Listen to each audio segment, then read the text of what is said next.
नमस्कार दोस्तों, आज की वीडियो में हम बात करेंगे बाजार स्टाइल रिटेल लिमिटेड के आईपीओ के बारे में। यह आईपीओ 30 अगस्त को ओपन हो चुका है और 3 सितंबर शाम 5 बजे तक ये ओपन रहेगा अप्लाई करने के लिए। इस आईपीओ में अभी तक कुछ खास डिमांड देखने को नहीं मिली है। फर्स्ट डे में ये 1 टाइम सब्सक्राइब भी नहीं हुआ है, मे भी आगे हो जाए। तो इस वीडियो में हम सबसे पहले इसके ग्रे मार्केट प्रीमियम की बात करेंगे, उसके बाद कंपनी के आईपीओ की डिटेल्स, कंपनी क्या बिजनेस करती है, इस इंडस्ट्री में क्या फ्यूचर है, कंपनी के की फाइनेंशियल्स अच्छे से डिस्कस करेंगे और मेरा क्या ओपिनियन रहने वाला है, अप्लाई करना चाहिए नहीं, लास्ट में इसकी भी बात करेंगे, इसलिए वीडियो को पूरा देखिएगा। सबसे पहले अगर हम इसके जीएमपी की बात करें तो इसका करंट जीएमपी 95 के अराउंड चल रहा है, जिसमें अराउंड 24% का एस्टिमेटेड लिस्टिंग गेन देखने को मिल सकता है according to current grey market premium.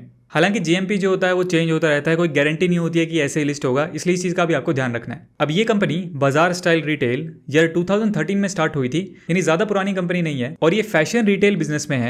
यानी जनरली ये क्लोथ सेल करते हैं for man, women, boys, girls and infants, यानी छोटे बेबीज़ के लिए। और इसके साथ जनरल मर्चेंडाइज जैसे मेकअप वगैरह का सामान होता है या बच्चों के लिए टॉयज़ होते हैं या होम फर्निशिंग से रिलेटेड सामान भी अपने स्टोर्स में सेल करते हैं। और इनकी एक खास बात यह है कि ये सारी चीज़ें अफोर्डेबल प्राइस में प्रोवाइड करते हैं, यानी लो मिडिल क्लास इनका टारगेट मार्केट है। इनके 173 प्लस स्टोर्स हैं 9 स्टेट्स के अंदर, और ये जो स्टेट्स हैं इनमें से ज़्यादातर ईस्टर्न इंडिया में हैं, जैसे उड़ीसा, बिहार, असम, यूपी एटसेट्रा। अब वैसे जो ये फैशन रिटेल का बिजनेस है ये काफ़ी डिमांडिंग बिजनेस है, लेकिन इसमें कंपटीशन भी बहुत ज़्यादा है। हाँ, बट इस कंपनी की वैसे अच्छी रीच देखने को मिल रही है। अब हम क्विकली इस आईपीओ की डिटेल्स की बात कर लेते हैं। आईपीओ का प्राइस बैंड यहाँ पे 370 से 389 का रखा गया है। टोटल इशू साइज यहाँ पे करीब 834 करोड़ का है, जिसमें से 148 करोड़ का फ्रेश इशू है और बाकी का करीब 686 करोड़ ऑफर फॉर सेल है। यानी कंपनी के पास इस इशू से सिर्फ 184 करोड़ रुपए जाएंगे, बाकी का पैसा प्रमोटर्स के पास जाएगा जो अपनी शेयर होल्डिंग सेल करेंगे। और प्रमोटर्स की जो शेयर होल्डिंग है वो अभी प्री आईपीओ से पहले करीब 55% के आसपास है और पोस्ट आईपीओ ये करीब 46% के आसपास हो जाएगी। यानी पहले ही जो है वो प्रमोटर की होल्डिंग कम है और ज्यादा कम की जा रही है, तो ये चीज थोड़ी सी नेगेटिव लगी।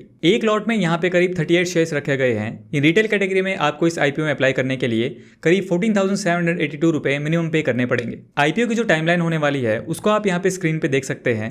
6 सितंबर को इस आईपीओ की लिस्टिंग होगी और आप 3 सितंबर शाम 5 बजे तक इस आईपीओ में अप्लाई कर सकते हैं। आईपीओ के रिजर्वेशन की बात करें तो इंप्लॉइज के लिए यहाँ पे 0.13% का रिजर्वेशन रखा गया है एंड रिटेलर्स के लिए अराउंड 35% एंड बाकी का क्यूआईबी एंड एचएनआईज के लिए है। अब वैसे जो कंपनी है वो लास्ट 3 इयर्स में से 1 ईयर में लॉस में है, तो पता नहीं है कैसे 35% का रिजर्वेशन है, क्योंकि रूल्स के अकॉर्डिंग तो ऐसे केस में मैक्सिमम 10% ही अलाउड होता है फॉर रिटेलर्स। आईपीओ इशू के ऑब्जेक्टिव की बात करें तो कंपनी जो फ्रेश इशू से पैसा उठाएगी उसका यूज डेट की पार्ट या फुल रिपेमेंट करने के लिए किया जाएगा, तो ये एक थोड़ी सी अच्छी चीज लगी। चलिए अब इसके फाइनेंशियल्स की बात कर लेते हैं। सबसे पहले अगर हम इसके रेवेन्यू की बात करें तो रेवेन्यू कंपनी का अच्छा है, कंसिस्टेंट है, ग्रोथ भी अच्छी देखने को मिल रही है।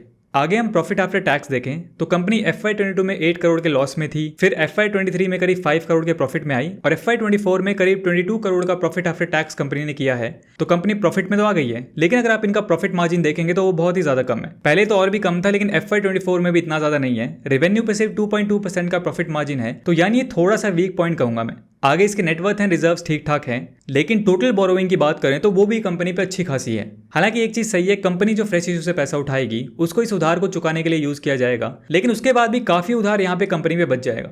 इसके बाद अगर हम इसके की परफॉर्मेंस इंडिकेटर्स की बात करें तो कंपनी के जो ROE एंड RONW हैं, ये return on equity and return on net worth है, वो यहाँ पे हमें कम देखने को मिल रही है। जनरली 15% के आसपास होता तो अच्छा माना जाता है। डेट टू इक्विटी भी कंपनी का यहाँ पे ज्यादा नहीं है, 0.5 से कम होता तो और अच्छा होता। पी रेशो भी कंपनी का काफी ज्यादा है, यानी वैल्यूएशन जो है वो भी बेटर की जा सकती थी कंपनी की। हाँ, return on capital employed company का अच्छा है, मोर देन 18%, बट बाकी चीजों में यहाँ पे थोड़ा सा नेगेटिव साइड देखने को मिल रहा है। नाउ चलिए अब कंक्लूजन की बात करते हैं कि इस आईपीओ में अप्लाई करना चाहिए नहीं, लेकिन उससे पहले आपसे रिक्वेस्ट करना चाहूंगा कि अगर आपने हमें अभी तक टेलीग्राम पे फॉलो नहीं किया तो फॉलो कर लीजिए। वहां पे आपको regular IPO and finance related इस तरह के अपडेट्स मिलते रहते हैं। लिंक आपको वीडियो डिस्क्रिप्शन में मिल जाएगा। मैं अपना ओपिनियन शेयर कर देता हूं, बट आपको कोई भी डिसीजन लेने से पहले अपने खुद का एनालिसिस करना है। ये वीडियो सिर्फ एजुकेशन पर्पस के लिए, कोई रिकमेंडेशन नहीं है मेरा। अब देखिए, वैसे तो कंपनी का हमें जीएमपी देखा तो वो ठीक चल रहा है, बट ज्यादा नहीं है। हालांकि वो बाद में चेंज भी हो सकता है। फाइनेंशियल्स कंपनी के नॉट इंप्रेसिव, जैसा हमने देखा प्रॉफिट मार्जिन कम है, डेट भी कंपनी में ज्यादा है और परफॉर्मेंस इंडिकेटर्स भी कुछ खास नहीं है। और जैसा हमने देखा OFS भी ज्यादा है, मतलब आपकी शेयर होल्डिंग अगर मान लीजिए 90 से 100 होती तब आप कम कर रहे हो तो समझ में आए। यहाँ पहले ही आपकी कम है और आप और ज्यादा कम कर रहे हो। और फिलहाल तो डिमांड भी इस आईपीओ में कुछ खास देखने को नहीं मिल रही है। तो अगर मैं listing gain point of view से भी बात करूं तो पर्सनली सारी चीजों को देखते हुए फिलहाल मैं इसमें इंटरेस्टेड नहीं हूं।